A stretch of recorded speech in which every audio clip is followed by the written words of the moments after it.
Patuloy ang paglobo ng kaso ng COVID-19 sa Pampanga. Kaakibat nito ang dagsa ng mga pasyente sa mga pagamutan.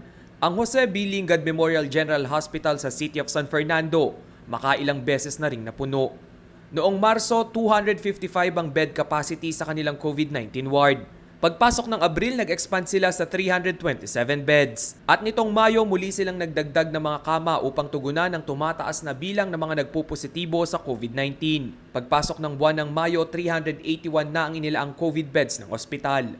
339 dito ay okupado na. As of May 2, 2021, 123 sa 135 beds na laan para sa critical COVID cases ay okupado na rin. Occupied na rin ang 216 sa 246 beds na para sa moderate at severe cases. Ayon kay JBL Chief of Hospital Dr. Montserrat Chuchoco, kadalasan pa sa kanilang COVID patients na moderate ang kaso ay may mga sakit na hypertension, diabetes, chronic kidney disease, sakit sa puso at cancer. Paglilinaw rin ng hospital management, mariing ipinatutupad ang triaging sa mga pasyente. Dito'y binibigyang prioridad ang mga COVID positive na nangangailangan ng agarang atensyong medikal.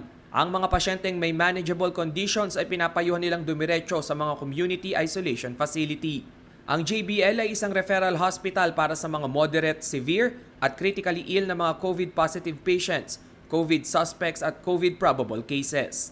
Base sa latest COVID-19 bulletin ng Pampanga, halos 100 katao ang nagpopositibo sa coronavirus kada araw sa lalawigan. At sa nakalipas na 1.5 buwan, 268 na kabalan na ang binawian ng buhay dahil sa COVID. So halos nag-average ho tayo ng 6-7 sa isang araw na namamatay na Kapampangan. Umiiral pa rin ang household lockdown sa buong lalawigan. Ito kasi ang isa sa mga nakikitang solusyon ng provincial government upang mapababa ang kaso ng COVID-19.